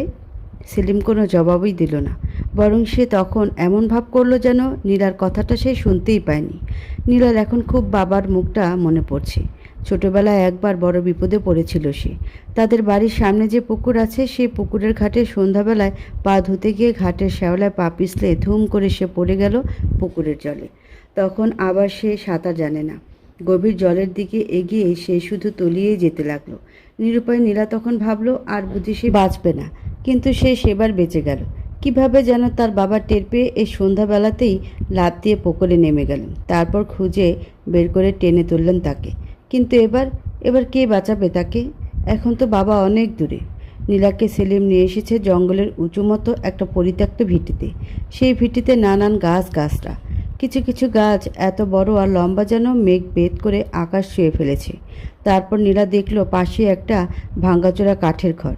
সে ঘরে মানুষ শূন্য। আর ঘরটা দেখতেও কেমন জানি বুক ধকধক করে ওঠে। ভয়ে গা জমে যেতে যায়। নীলা মনে মনে আল্লাহর নাম নিল। সে দোয়া ইউনুস জানে। এই দোয়া জপে মাছের পেট থেকে বেঁচে গিয়েছিলেন নবী ইউনুস আলাইহিসসালাম। এখন সে কি বাঁচতে পারবে না এই দোয়া জপে? কিন্তু না, সেলিম আরও ভয়ঙ্কর কিছু করতে চাচ্ছে। সে এবার নীলার শাড়িটা একটানে খুলে ফেলল। তারপর সেই শাড়ি দিয়ে নীলাকে মস্ত খুঁটিটার সাথে বেঁধে ফেলল। নীলা বলল, আল্লাহর দোহাই আপনি আমাদের জীবন ভিক্ষা দেন। কিন্তু সেলিম তার অনুনয় শুনল না। সে তার ব্যাগ থেকে কেরোসিনের বোতলটা বের করে নীলার সারা শরীরে কেরোসিন ছিটিয়ে দিল। তারপর পকেট থেকে দিয়াশলাই বের করে বলল, খুনের বদল খুন, খুনের বদল খুন। মৃত্যুর জন্য তুই প্রস্তুত হয়ে যা ডাইনি। সেলিম জ্বলন্ত দিয়াশলাইয়ের কাঠিটা নিয়ে এগিয়ে আসছে নীলার দিকে। নীলার চোখ বন্ধ করে প্রকাণ্ড জোরে চিৎকার করে উঠল, বাঁচাও, বাঁচাও। সালমা বেগম হঠাৎ আঁতকে উঠলেন নীলার চিৎকার শুনে। তিনি আদো ঘুমে চোখে তাকিয়ে দেখেন নীলা থরথর করে কাঁপছে আর তার সারা শরীর কোলকোল করে ঘামছে। সালমা বেগম তার পিঠে হাত রেখে বললেন, কি হয়েছে মা, কি হয়েছে? খারাপ স্বপ্ন দেখছো গো মা? নীলার মুখ দিয়ে কোনো রা বের হচ্ছে না। অনেকক্ষণ চেষ্টা করার পর বড় কষ্ট করে সে বলল, পানি, পানি খাবো। সত্যি পানির তেষ্টায় তার গলা শুকিয়ে কাঠ হয়ে গেছে। সালমা বেগম তড়িঘড়ি করে বিছানা থেকে লাফিয়ে উঠে রান্নাঘরে গেলেন। ওখান থেকে গ্লাস ভর্তি পানি এনে দিলেন নীলার হাতে। নীলা সেই পানি ঠকঠক করে গিলে ফেলল মুহূর্তে।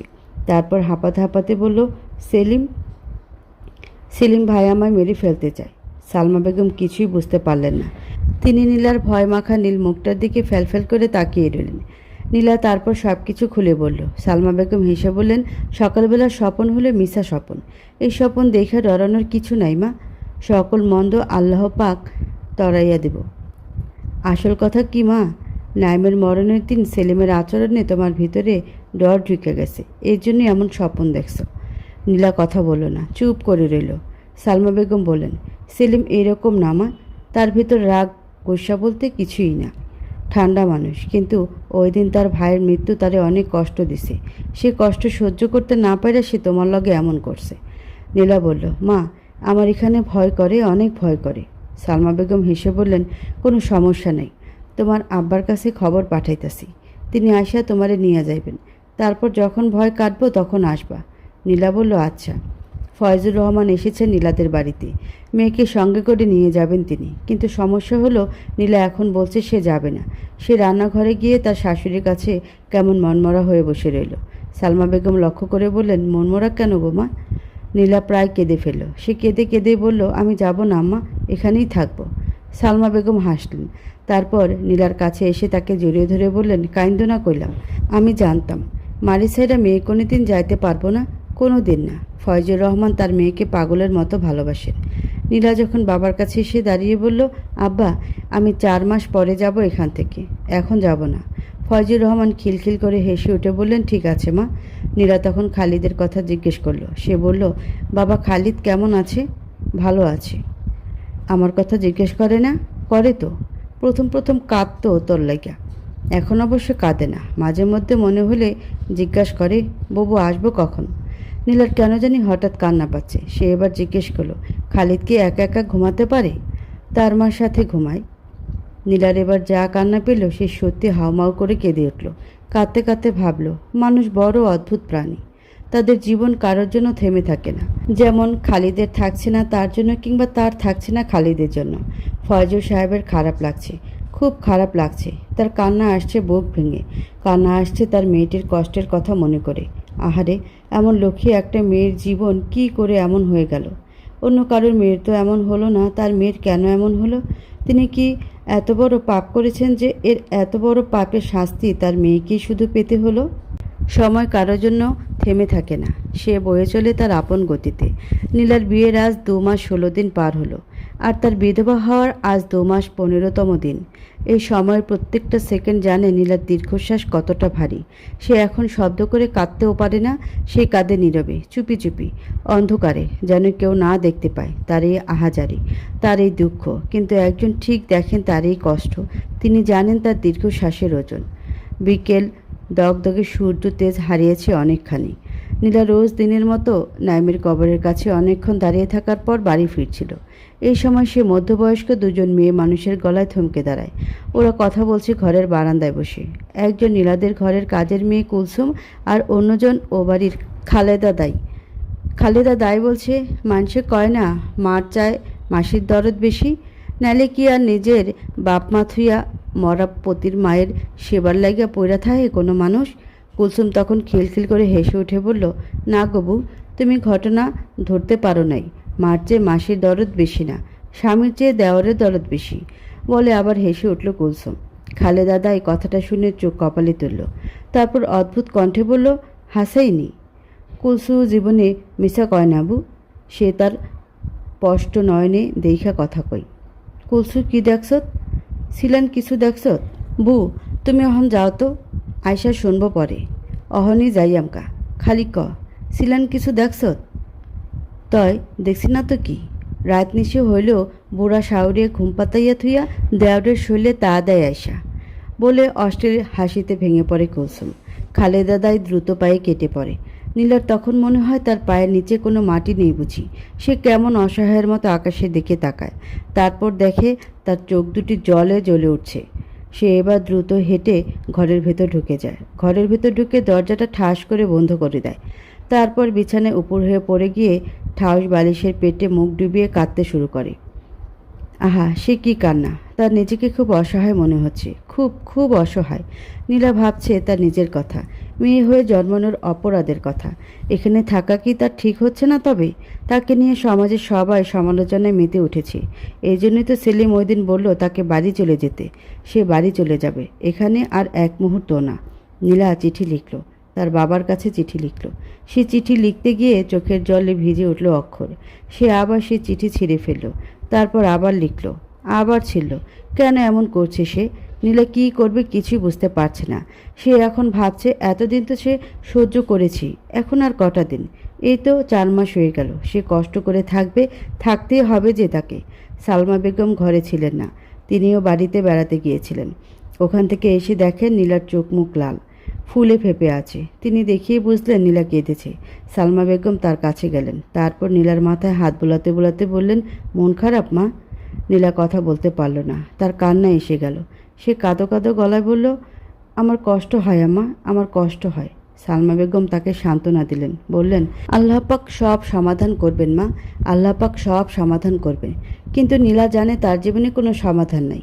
কিভাবে সমাধান হবে? একমাত্র মৃত্যুই তার সহজ সমাধান।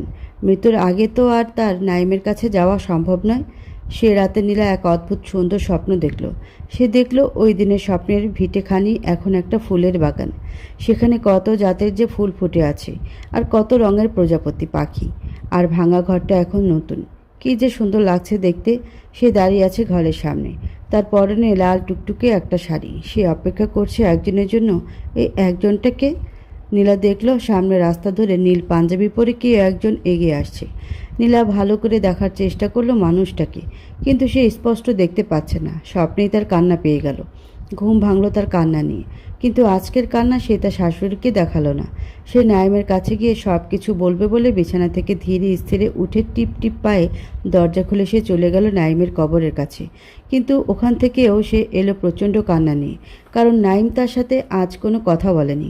সে তার সাথে কী নিয়ে রাগ সে বুঝতে পারছে না। ঘরে ফিরতে নীলা দেখল সালমা বেগম জেগে উঠেছেন। তিনি তাকে দেখিয়ে বললেন, নাইমের কাছে গেছিলাম মা? নীলা কাঁদো কাঁদো গলায় বলল, জি মা। তারপর সে গাঢ় কান্নায় ভেঙে পড়ল। কাঁদতে কাঁদতে সে বলল, তিনি আমার সাথে কথা বলেন না আম্মা, আমার সাথে কথা বলেন না। সালমা বেগম নীলার দিকে তাকিয়ে তার কান্না দেখছেন, আর মনে মনে জপছেন, পৃথিবীতে এমন পবিত্র মেয়ে আমি আর দেখিনি, পৃথিবীতে এমন পবিত্র মেয়ে আমি আর দেখিনি। নীলা আজ চলে যাবে বাপের বাড়ি। সকালবেলা তার বাবা ফয়জুর সাহেব এসেছেন। বাবাকে এতদিন পরে দেখেছে নীলা। ফয়জুর রহমান ঘরের দৌড়ে এসে যখন নীলাকে মা বলে ডাকলেন, তখন নীলার খুব অভিমান হলো। তার বাবা অনেক অনেক দিন ধরে তাকে দেখতে আসেন না। এই জন্য সে মনে মনে ঠিক করেছে আজ বাবার কাছেই যাবে না, লুকিয়ে থাকবে। কষ্ট পেয়ে বাবা বুঝুক আপন মানুষদের অবহেলার কী যন্ত্রণা। কিন্তু নীলা কি কষ্ট দিবে তার বাবাকে? ফয়জুর রহমান যখন দ্বিতীয়বার মা বলে ডাকলেন তাকে, তখন ঘরের দরজা একটানে খুলে সে পাগলের মতো দৌড়ে বেরিয়ে গেল তার বাবার কাছে। তারপর বাবার বুকে জলের মতো ঝাঁপিয়ে পড়ে হাউমাউ করে কেঁদে উঠল। এ যে কত অভিমানের কান্না, কত ভালোবাসার কান্না, তা কি সহজ করে দুবাক্যে প্রকাশ করা যায়? ফয়জুর সাহেবের বুকে নীলা ছোট ছোট কিল বসিয়ে কান্না ভেজা গলায় বলছে, আব্বা তুমি আমায় ভুলে গেছো, তোমরা সবাই আমায় ভুলে গেছো। আমি অপয় হয়ে গেছি না আব্বা? ফয়জুর সাহেবের দু চোখ জলে ভরে গেছে। তার জল তেষ্টায় শুকনো গলায় কান্না জমেছে অনেক। তার এই মুহূর্তে মনে পড়ছে সেই ছোট্ট নীলার কথা। তিনি তখন ঢাকায় থাকেন, একটা ফার্মে চাকরি করেন। বাড়ি ফিরেন অনেক দিন পর পর। সে অনেক দিন পর ফেরার কারণে নীলা প্রথম প্রথম অভিমান করে থাকত, কিন্তু এক দুবার মায়া ভরে ডাকলে আর গা ধরে থাকতে পারত না। তখন দৌড়ে এসে ঝাঁপিয়ে পড়তো বুকের উপর। তারপর তার বুকের উপর ছোট্ট গোল গোল হাতের কিল বসিয়ে বলতো, আরও কোনো দিন দেরি করে আসবা তুমি, আরও কোনো দিন দেরি করে আসবা। যদি আরেকবার দেরি করে আসো তবে কিন্তু মেরে ফেলবো তোমায়। ফয়জুর রহমানের চোখ থেকে জল নেমে পাঞ্জাবি ভিজে যাচ্ছে। তিনি হঠাৎ কেঁদে উঠলেন শব্দ করে। এ এক অপার্থিব দৃশ্য। বাবা আর মেয়ে দুজন দুজনকে জড়িয়ে ধরে কাঁদছে, এমন দৃশ্য বড় মায়াময়। সালমা বেগম এই দৃশ্য দেখে আবেগপ্রবণ হলেন। অনেক কষ্টে নিজের কান্না আড়াল করে বললেন, বেয়াই, বাপ মেয়ে কান্দনের অনেক সময় পাইবেন, এখন ঘরে আসেন। অনেক দিন পর আপনারে পাইছি, এই সময়টা আপনার সাথে আনন্দে কাটাইতে চাই। ফয়জুর রহমান বড় কষ্টে নিজেকে সংবরণ করলেন। তারপর নীলাকে শান্ত করে তার একটা হাত ধরে ঘরে গেলেন। নীলা তার বাবার সাথে খাটের উপর বসতে বসতে বলল, খালিদ কেমন আছে আব্বা? ভালো আছে, আমার সাথে আসতে চাইছিল, আমি আনি নেই। আনলো না কেন বাবা? বড় অভিমানী গলায় কথাটা বলল নীলা। ফয়জুর রহমান বললেন, আজ তো তুই আমার সাথে যাবি, আনলে আর লাভ কি? ছোট মানুষ, শুধু কষ্ট করে হেঁটে আসবে। এই সময় ঘরে এলো সেলিম। সে এসে সালাম দিয়ে জিজ্ঞেস করলো ফয়জুর রহমানকে। নীলা তখন ওখান থেকে উঠে চলে যেতে যেতে বলল, তোমরা কথা বলো আব্বা, আমি শরবত নিয়ে আসি। নীলা উঠে যেতেই শরবত নিয়ে এলেন সালমা বেগম। তিনি এসে শরবত দিয়ে আবার চলে গেলেন।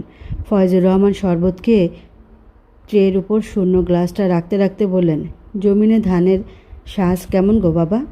পোকা টোকা তো ধরে নাই? সেলিম বলল, না তালই সাপ, আলহামদুলিল্লাহ ধানের শ্বাস ভালো, এখন একটু বৃষ্টি হলে অনেক ভালো ধান হবে। ফয়জুর রহমান হাসলেন, হেসে বললেন, আজ তো নীলাকে নিয়ে চলেই যাব, তুমি মাঝে মধ্যে বেন সাহেবকে নিয়ে বেড়াবা আমাদের বাড়িতে। ফয়জুর রহমানের কথাটা শুনে সেলিমের কেন জানি হঠাৎ কষ্ট অনুভব হলো। এই এত দিন ধরে নীলা এখানে থাকা, সে তো তাদের ঘরেরই একজন হয়ে উঠেছিল, আর এখন চলে যাবে এই কথা ভেবেই তার কষ্ট হচ্ছে। তার এখন মনে হচ্ছে পৃথিবীটা কি ভীষণ অদ্ভুত এক জায়গা, এবং মানুষের জীবনটা আরও বড় অদ্ভুত। আর যদি তার ভাই বেঁচে থাকতো, তবে নীলা এখানেই থাকতো, কোনো দিন চলে যেত না। তার ভাইয়ের ছোট ছোট ছেলে মেয়ে হতো, সেই ছেলেমেয়েরা তার হাত ধরে গুটি গুটি পায়ে হাঁটতে হাঁটতে ডাকতো কাকা কাকা বলে। আহারে, এমন কেন হলো তবে? তারপর সেলিম ফয়জুর রহমানকে নিয়ে গেল নাইমের কবরের কাছে। কবরটা কেমন এখন পুরনো দেখাচ্ছে। কবরের ভেতরে শ্যাওলা জমেছে, লতাপাতাও বেড়ে উঠেছে কিছু। সেলিম কবরের বেড়ায় হাত দিয়ে হাউমাউ করে কেঁদে উঠল। ফয়জুর রহমান তাকে জড়িয়ে ধরলেন, ধরে ভেজা গলায় বললেন, কাঁদো না বাপ, ভাইয়ের আত্মায় কষ্ট পাইব। সালমা বেগম চুপ হয়ে আছেন, একটা কথাও বলছেন না, তার চোখ টলমল করছে জলে। নীলা অনেকক্ষণ ধরে দাঁড়িয়ে আছে তার শাশুড়ির কাছে। সে কাপড় চোপড় পরে প্রস্তুতি নিয়ে দাঁড়িয়ে আছে। সালমা বেগম অনুমতি দিলেই ঘর থেকে বের হয়ে স্বামীর কবর হয়ে একেবারে বাড়ি চলে যাবে, কিন্তু শাশুড়ির অনুমতি মিলছে না, তিনি কথাই বলছেন না। নীলা তার পায়ের কাছে বসে বলল, আম্মা, আপনি গিয়ে কদিন পর পর আমায় দেখে আসবেন, আপনাকে না দেখে আমি থাকতে পারবো না। সালমা বেগম কেঁদে উঠলেন, হাওমাও করে কেঁদে উঠলেন। তিনি এবার জড়িয়ে ধরে ফেললেন নীলাকে, তারপর বললেন, তুমি আমার বউ না মা, তুমি আমার মাইয়া, আমার লক্ষ্মী মাইয়া। মাগো, তোমারে ছাড়া আমি থাকবাম কেমনি? আমার ঘর দর আইন্দার হইয়া যাইব গো মা। নীলাও কাছে, তার শাশুড়িকে জড়িয়ে ধরে কাছে। তারপর তারা গেল বাড়ির পেছনে নাইমের কবরের কাছে একসাথে কাঁদতে কাঁদতে। গিয়ে নীলা কবরের ভেতর থেকে এক মুঠো মাটি হাতে নিয়ে গুঁড়ো করে সারা গায়ে মেখে নিল তার। তারপর বলল, আপনাকে আমি সঙ্গে করে নিয়ে যাচ্ছি, আপনি এখন থেকে সব সময় আমার সাথেই থাকবেন। এই দৃশ্যটা দেখে সালমা বেগম চিৎকার করে কেঁদে উঠলেন, যেন পৃথিবীতে এমন বেদনার দৃশ্য আরেকটিও নেই। নীলা চলে যাওয়ার সময় সালমা বেগমের পা ছুঁয়ে সালাম করলো। সালমা বেগম তাকে টেনে নিলেন বুকে, বুকে নিয়ে তার পিঠে হাত বুলিয়ে দিতে দিতে বললেন, মারে, ভুলা যাইবা তুমি না? নীলা ভেজা গলায় বলল, কোনো দিন না আম্মা, আমি ভুলতে পারবো না, বলে কেঁদে ফেলল এবং কাঁদতে কাঁদতে বাড়ির পথ ধরল নীলা। নীলা বাড়ি ফেরার 3 দিন পরেই তার শাশুড়ি চলে এলেন তাদের বাড়িতে। ফয়জুর রহমান তাকে দেখে অবাক হয়ে গেলেন। নীলা এসেছে মাত্র 3 দিন হয়েছে, এর মধ্যে তিনি হঠাৎ চলে এলেন কেন? জাহানারা বেগম ঘরের বোয়াকে বসে নীলার মাথায় বিলি কেটে দিচ্ছেন। দীর্ঘদিন চুলের যত্ন না নেওয়ায় কেমন ধূসর হয়ে আছে তার চুল, অথচ ঘরে থাকতে এই চুলের কি যত্ন নিত নীলা। পরিপাটি হয়ে সেজেগুজে থাকতো সব সময় সে। নীলার চুলের ভেতর তেলে চুবিয়ে রাখা আঙ্গুল চালাতে চালাতে তাকে আদরে গলায় বকাঝকা করছেন তিনি। কি হাল করে রাখছে দাহ চুলের! তো শাশুড়ির কি তেল কিনুনের পয়সা নেই? মার এসব আহ্লাদি কথা রাগ করা উচিত নয়, কিন্তু নীলার রাগ উঠে যায়, তার মুখ কেমন ভার হয়ে থাকে। জাহানারা বেগম তাই আবার ওর মাথায় আস্তে করে চাটি মারেন, তারপর বলেন, শাশুড়ির জন্য একেবারে বিরাট দরদ হয়ে গেছে, কিছুই বলা যায় না। মুখ ভার করে ফেলেন তিনি। জগতে এমন শাশুড়ি আর নাই, কিপটে একটা শাশুড়ি, তার জন্য এত দরদ। নীলা এবার কথা বলে, সে চাপা গলায় বলে, আম্মা, তিনি কিপটে না, তার মন কত বড় তুমি জানো না, আমার চেয়ে বড়। জানি না। জাহানারা বেগম অনেকক্ষণ চুপ করে থাকেন, তারপর বলেন, তোর বড় মামা একটা আলাপ করছিল, ছেলে প্রাইমারি স্কুলের শিক্ষক, বয়স কম, স্ত্রী সন্তান যোগে মারা গেছে। নীলা চুপ করে রইল, তার ভেতরটা কেন জানি হঠাৎ নাড়া দিয়ে উঠল, বুক ভেঙে কান্না এসে যেতে চাইছে খুব। সে দ্রুত আঁচলে মুখ ঢাকল। জাহানারা বেগম লক্ষ্য করে বলেন, বোকামি, এভাবে তো দিন যাবে না, মেয়ে হয়ে জন্মেছিস, একা একা তো আর জীবন কাটবো না, আমরা কয়দিন বাঁচব বল? নীলা আঁচলে মুখ ঢেকে কেঁদে ফেলে। জাহানারা বেগম তাকে কাছে টেনে নেন, তারপর ভেজা গলায় বলেন, কপাল, সব কপাল রেমা, নাইলে এই দিন কেন ঘটে তোর? নীলা তার কান্নামাখা গলায় বলে, পারবো না আমি আম্মা, ইনারে ভুলে গিয়ে নতুন কাউরে। জাহানারা বেগম আর কোনো কথা বলেন না, তার নিজেরই খুব কান্না এসে যায়, তাই তিনি কান্না লুকোতে কৌশল করে এখান থেকে উঠে রান্নাঘরের দিকে চলে যান। তারপর কাঁদেন, লুকোচুরি করে কাঁদেন। খালিদের সাথে উঠোনে বসে নীলা গল্প করছে। খালিদের কী যে রাগ আর অভিমান ছিল তার বোনের প্রতি, সে তো প্রথমে কথাই বলতে চায়নি। সে একেবারে বলে দিয়েছে যে আমায় একা রেখে চলে যায়, তার সাথে কথা বলি না আমি। তারপর নীলা তাকে কত করে যে রাগ ভাঙিয়েছে। খালিদ একটা কাঁঠাল পাতা কুড়িয়ে এনেছে। সে সেই পাতা নিয়ে নীলার কাছে এসে বলে, বুবু কাঁঠাল পাতা খাই। নীলা তার কান টেনে ধরে বলল, তুই কি ছাগল? খালিদের তখন ভীষণ রাগ পেয়ে বসে। সে তেড়ে যায় নীলার দিকে, বলে, তোমার জামাই ছাগল। নীলার শূন্য বুকটা কেমন ধক করে কেঁপে ওঠে তখন। চোখ ছলছল করে উঠে লবণ জলে। পায়ের নিচের মাটি সরে যেতে থাকে দূরে। খালিদ তার বোনের ফ্যাকাশে মুখটার দিকে তাকায়, তাকিয়ে থাকে আর তাকিয়েই থাকে এক দৃষ্টিতে। ফয়জুর রহমান ক্ষেতে কুমড়োর মাচা বাঁধছিলেন। ক্ষেতের গা ঘেঁষে ছুটে গেছে শহরের দিকে কাঁচা সড়ক। সেই সড়কে একজন মেয়ে মানুষকে হেঁটে আসতে দেখে তিনি হঠাৎ থমকে দাঁড়ালেন। এই মহিলাকে তিনি চেনেন, নীলার শাশুড়ি সালমা বেগম। তিনি বুঝতে পারলেন না কিছুই। নীলা বাড়ি ফেরার 3 দিন পরই তার শাশুড়ি চলে এলেন তাদের বাড়িতে। ফয়জুর রহমান তাকে দেখে অবাক হয়ে গেলেন। নীলা এসেছে মাত্র 3 দিন হয়েছে, এর মধ্যে তিনি হঠাৎ চলে এলেন কেন? সালমা বেগম দূর থেকে চিনে ফেললেন ফয়জুর রহমানকে দেখে, তাই কাছে এসে বললেন, থাকতে পারলাম না বেয়াই, মেয়েরে ছাড়া কি একলা একলা থাকুন যায়? এই 3 দিন আমার কাছে মনে হয়েছে 3000 বছর। ফয়জুর রহমান অবাক হলেন ঠিক, কিন্তু তিনি এমন ভাব করলেন যেন সালমা বেগমের এখানে হঠাৎ করে চলে আসাটা অস্বাভাবিক কিছু নয়। ফয়জুর রহমান মাচা বাঁধার কাজ রেখে সালমা বেগমের ব্যাগটা হাতে নিয়ে বললেন, আসেন বেআইন সাহেব। তারপর যেতে যেতে কত কথা বললেন তারা। সালমা বেগম জিজ্ঞেস করলেন নীলার কথা, আর ফয়জুর রহমান জিজ্ঞেস করলেন সেলিমের কথা, গোয়ালের গরু বাছুরের কথা, ধানি ক্ষেতের কথা। জাহানারা বেগম নীলার শাশুড়িকে এইভাবে হঠাৎ চলে আসতে দেখে চমকে উঠলেন। মনে হলো তিনি রাগও পেয়েছেন খানিক। কেন জানি তার ঈষৎ রাগ সালমা বেগমের প্রতি। মেয়ে বিধবা হলো বলেই কি না কে জানে, কিন্তু এতে সালমা বেগমের কী দোষ? তিনিও তো ছেলে হারিয়েছেন, এই জন্য তিনি দোষবেন কাকে? নীলা এসে সালমা বেগমকে সালাম করল। সালমা বেগম তাকে বুকে টেনে নিয়ে তার কপালে চুমু খেলেন। তারপর বললেন, লক্ষ্মী মা আমার। নীলা বলল, আম্মা আপনি কেমন আছেন? সালমা বেগম বলেন, মা গো, তোমারে ছাড়া একদণ্ডও ভালো থাকতে পারি না আমি। আমার কিছু ভালো লাগে না, খালি কান্দন পায়। নীলা বলল, আমারও খারাপ লাগে আম্মা। সালমা বেগম বললেন, তোমারে সাথে নিয়ে যাই আম্মা আমি, তোমারে ছাড়া থাকতে পারতাম না আমি। নীলা চুপ হয়ে যায়। সে জানে তার বিয়ের আলাপ হচ্ছে, তার মা ওখানেই বিয়ে দিয়ে দিতে চাইবেন তাকে, কিন্তু নীলার বিয়ে করার ইচ্ছে নেই মোটেও। সে যে নাইমকে ভালোবাসে। সালমা বেগম বললেন, যাইবা না মা আমার সাথে? নীলা বলতে চাইছিল কিছু একটা, এর মধ্যে জাহানারা বেগম এসে গেলেন এখানে। তিনি এসে বললেন, বেআইন সাহেব, মেয়ের বিয়ের আলাপ আসছে একটা, পছন্দ হলে হয়ে যাবে বিয়েটা। সালমা বেগম যেন হঠাৎ আঁতকে উঠলেন। তিনি কি বলবেন বুঝতে পারছেন না। তার চোখ কেমন ছলছল করে উঠেছে জলে। মুহূর্তে তিনি বুঝে গিয়েছেন নীলার প্রতি তো তার কোনো অধিকার নাই এখন আর। তিনি কি আর জোর করতে পারবেন নীলাকে নিয়ে যাওয়ার জন্য? তবুও একবার তিনি বললেন, বৌমারে ছাড়া আমি থাকবাম কেমনে? কথাটা বলে কেঁদে উঠলেন সালমা বেগম। জাহানারা তখন তাকে বুঝিয়ে বললেন, বোন কি করবেন, সব কপাল। সেলিমের জন্য ঘরে বউ আনেন। নতুন বউ কাছে থাকলে নীলার কথা অতটা মনে পড়বে না, আর মনে পড়লে মাঝে মধ্যে এসে নীলাকে এসে তার শ্বশুরবাড়িতে দেখে যাবেন। সালমা বেগম সেলিমের নামটা শুনে বলতে চেয়েছিলেন, সেলিমের লাইগা যদি বৌমারে রাইখা দেই, কিন্তু এই কথাটা বলতে গিয়ে তার কেমন বাঁধল। মনে মনে তিনি ভাবলেন, নীলা যদি এটা মেনে না নেয় তখন? রাতে সবার সাথে খাবার খেতে বসলেন সালমা বেগম, কিন্তু তিনি দেখলেন তার গলা দিয়ে খাবার নামছে না। গলায় কাটা হয়ে বিঁধে আছে ওই কথাটা। তিনি ফয়জুর রহমান সাহেব কিংবা জাহানারা বেগমের কাছে সেলিমের সাথে নীলার বিয়ে নিয়ে কথাটা বলতে চান, কিন্তু নীলাকে ভয় পেয়ে বলতে পারছেন না। নীলা যদি মেনে না নেয়, তিনি কি কথাটা তুলে দেখবেন একবার? নীলা তো মানতেও পারে না। তখন ভোর সকাল, গাছের পাতা ভেদ করে ফুলের মতো ফুটে উঠছে লাল টুকটুক দিবাকর। এই সময় জানলায় দাঁড়িয়ে একজোড়া দোয়েলের প্রণয় দৃশ্য দেখছিল নীলা, আর তার মা জানলার কাছেই মাচার দিকে বেড়ে ওঠা সবুজ পুঁইশাক তুলে রাখছিলেন আর তার আঁচলে পেটে। সালমা বেগম তখন আমতা আমতা করে নীলাকে বললেন, বৌমা তুমি আমারে পছন্দ করো না মা? নীলা খানিক চমকালো। তার চোখ মুহূর্তের জন্য পলক ফেলল, তারপর খানিক সময় চুপ করে থেকে সে বলল, আম্মা। সালমা বেগম মাথা উপরে তোলেন। নীলা আবার বলল, আম্মা আপনাকে আমি অনেক অনেক পছন্দ করি। আমি যা বলি তা শুনবা তুমি মা? আমি তোমার কাছে কিছু চাইলে তুমি তা দিবা? নীলা কথা বলল না, সে চুপ করে রইল। সালমা বেগম ফের বললেন, আমার একটা কথা রাখবা মা? এই কথাটা রাখলে সারা জনম তোমার দাসী হইয়া থাকবাম মা। সালমা বেগম নীলার একটা হাত টেনে ধরে কেঁদে উঠলেন।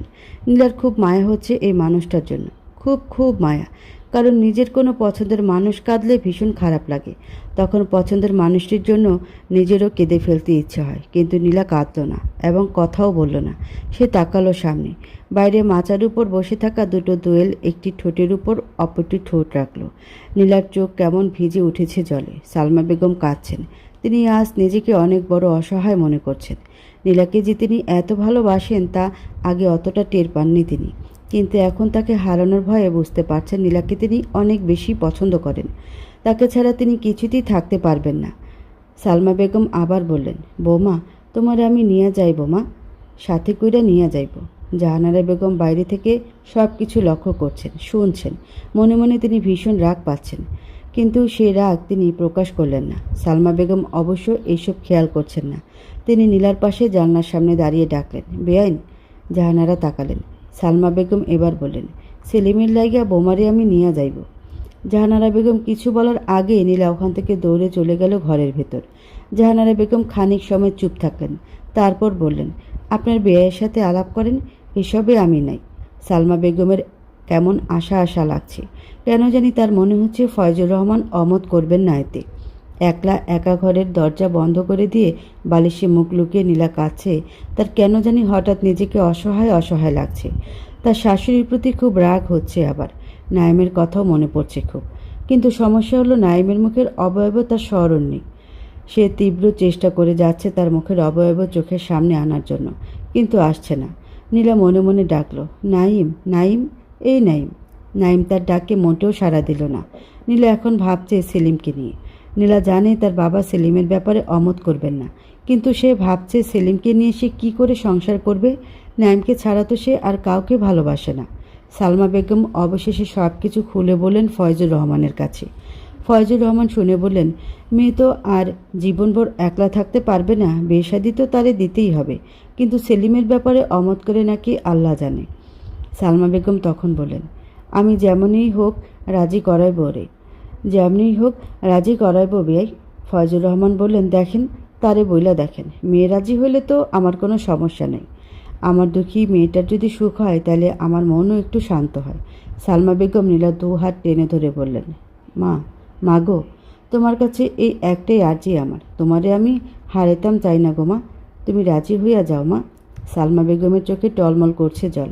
তিনি শক্ত করে ধরে আছেন নীলার দুটো হাত। তিনি এমনভাবে ধরেছেন যেন নীলাই একমাত্র তাকে রক্ষা করতে পারে। নীলা যেন এই বিপদের দিনে তার ত্রাণকর্তা, যেন নীলার হাত দুটো অথই সাগরে ভাসতে থাকা কোনো খড়কুটো, আর তিনি জলে ডুবে যেতে থাকা কোনো নাবিক। ডুবে যেতে যেতে বাঁচার জন্য তিনি আঁকড়ে ধরেছেন সেই খড়কুটো। তিনি বাঁচতে চান, বাঁচতে তাকে হবেই যেভাবেই হোক। নীলা ভাবল, অনেকক্ষণ ভাবল, কিন্তু তার মন সায় দিচ্ছে না। অবশেষে তার কাছে এলেন ফয়জুর রহমান। তিনি এসে নীলার পাশে বসে ডাকলেন, মারে। নীলা তাকালো। তার চোখ ফোলা ফোলা, দীর্ঘ সময় ধরে কাঁদার জন্য এমন হয়েছে। ফয়জুর রহমান বড় অনুনয়ের গলায় এবার বললেন, মারে, জগতে যদি কয়েকজন ভালো মানুষ থাকে তার মধ্যে তো শাশুড়িও একজন। এই মানুষটার মনে কোনো প্যাচগোছ নাই রে মা, বড় সরল মহিলা তিনি। তোর কপাল মা, এমন একজন শাশুড়ি পাইছস। তিনি যদি তোরে তার ঘরে রেখে দিতে চান তাহলে মা অমত করিস না। নীলা সব কিছু শুনেও চুপ হয়ে আছে, কি বলবে বুঝতে পারছে না। তার মনে বারবার একই কথা বাজছে সুরের মতো করে, নাইমকে কি করে ভুলে যাব আমি, নাইমকে কি করে ভুলে যাব আমি। ফয়জুর রহমান আবার বলা শুরু করলেন। তিনি বললেন, নীতি হলো মা পরম সত্যের নাম। এই সত্য মেনে নিতে হবে মা। সেলিমের সাথে না হলেও অন্য কারোর সাথে তোর বিয়ে হবেই। জীবন তো আর এভাবে কাটবে না। আমরাও বেঁচে থাকবো না চিরদিন। একটু কষ্ট লাগলেও মেনে নে মা, দয়া করে মেনে নে। নীলা হাও মাও করে তখন কেঁদে উঠল। বাবাকে সে না বলতে পারবে না, বাবাকেও সে যে প্রচণ্ড ভালোবাসে। অবশেষে নীলা রাজি হলো, যদিও তার মন সায় দিচ্ছে না, কিন্তু বাবা আর শাশুড়ির মন রাখতে তাকে রাজি হতে হলো। এছাড়া আর কোনো উপায় ছিল না যে তার। মানুষ তো বরাবরই এমন, বাস্তবতার কাছে তাকে হাঁটতে হয় বারবার। পরম সত্য নিয়তিকে তার মাথা ঠুকিয়ে প্রণাম করতে হয়। আজ নীলার বাসর না, প্রথম বাসর নয়, এটা তার দ্বিতীয় বাসর, কিংবা প্রথম দ্বিতীয় বলে কোনো বিশেষণ নেই, এটা তার শুধুই বাসর। সে অবশ্য প্রথম বাসরের মতো অত সেজেগুজে বসে আছে না এখন। মুখে কোনো রং মাখেনি, হাতে কানে দামি ফুল চুড়ি নেই তার। সাধারণ একটা শাড়ি পরে বসে আছে সে। অপেক্ষা করতে তার আজ খুব ভালো লাগছে। তার মনে হচ্ছে এই অপেক্ষাতে জীবন কেটে যাক, সেলিম আর না আসুক এখানে, সে একাই বসে থাকবে। কিন্তু সেলিম এসে গেছে। দরজায় ঠোকা দিয়েছে পরপর 3 বার। নীলা দরজা খুলে দিলে সে ভেতরে এসে লজ্জিত মুখে নিজ দিকে তাকিয়ে বলল, একটা বালিশ আর কাঁথাটা দেন, আমি মেঝেতে শুয়ে পড়ি। নীলা খানিক সময় চুপ থাকলো। তারপর অতি কষ্টে মুখটা উপরের দিকে তুলল। সেলিমের দিকে তাকিয়ে সে হকচকিয়ে গেছে। এ কি সেলিম? তার সন্দেহ হচ্ছে, কারণ তার সামনে যে দাঁড়িয়ে আছে তার চেহারার অবয়ব নাইমের, একেবারে হুবহু নাইমের। সেলিম কাঁপছে ভয়ে এবং লজ্জায়, তার মুখে প্রবল আড়ষ্টতা, দেখতে লাগছে বোকাদের মতো। সেলিম আবার বলল, বালিশ আর কাঁথাটা দিন, আমি নিচে শুব। নীলা এবার হেসে ফেলল। হেসে বলল, আপনার জায়গা তো নিচে নয়। সেলিমও এবার হেসে ফেলল। নীলা সেই দিকে তাকালো। এ তো সেলিম নয়, নাইম। নাইমের মুখের আদল হাসি। নাইম হাসছে, সাদা মুক্তোর মতো দাঁত কেলিয়ে হাসছে।